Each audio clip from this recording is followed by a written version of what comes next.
Oh, Michael Jackson!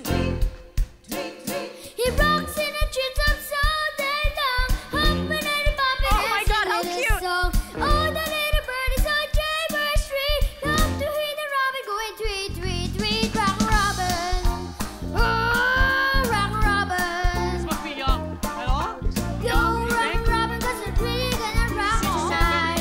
I'm not sure if it's a boy or a girl.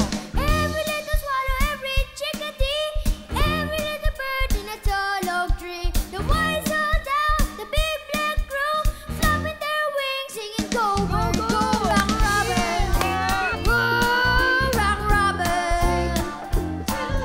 Blow, Rock Robin, 'cause it's really gonna rock tonight.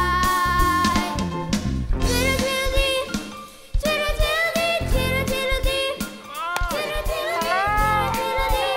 Baka buzzer beater, baka buzzer beater yan. Tweet, tweet, tweet. Oh, man. Hey, little man. Hi po. Ano ang pangalan mo? Christian po. Ilang taong ka na, Christian? 9 po. Anong gusto mo gawin paglaki mo, Christian? So, baka maging presidente po ng Pilipinas. Pag ako naging presidente, yung mga dagat natin, sisementohan ko yan.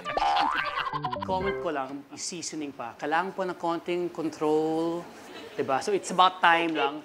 Pero it's about work as well. Before you apply to be our president, for music, it's the same thing. You have to put the same amount of effort sa trabaho mo. You're gonna work hard to reach that point. To Opo. be our first singing president, right? Gusto ko yung genre ng kinanta mo, yung era, yung ganyang klaseng kanta. Kasi sobra akong in love kay Elvis Presley. Kilala mo ba si Elvis? Di pa Hindi, po. pakitanong sa magulang mo mamaya. Sige po.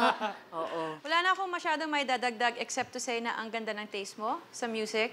Huwag mong itigil ang pag-aaral mo kung isa sa mga pangarap mong maging presidente ng ating bansa.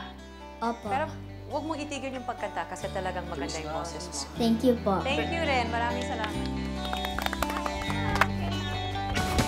All the way, we will support you. Love ka namin ng family mo. Thank you po. Marami pang chance, okay? Oo naman. Ganun talaga lahat sa buhay. May challenges lang. Mr. President, we'll see you soon. Thank you very much, bro. Thank you po.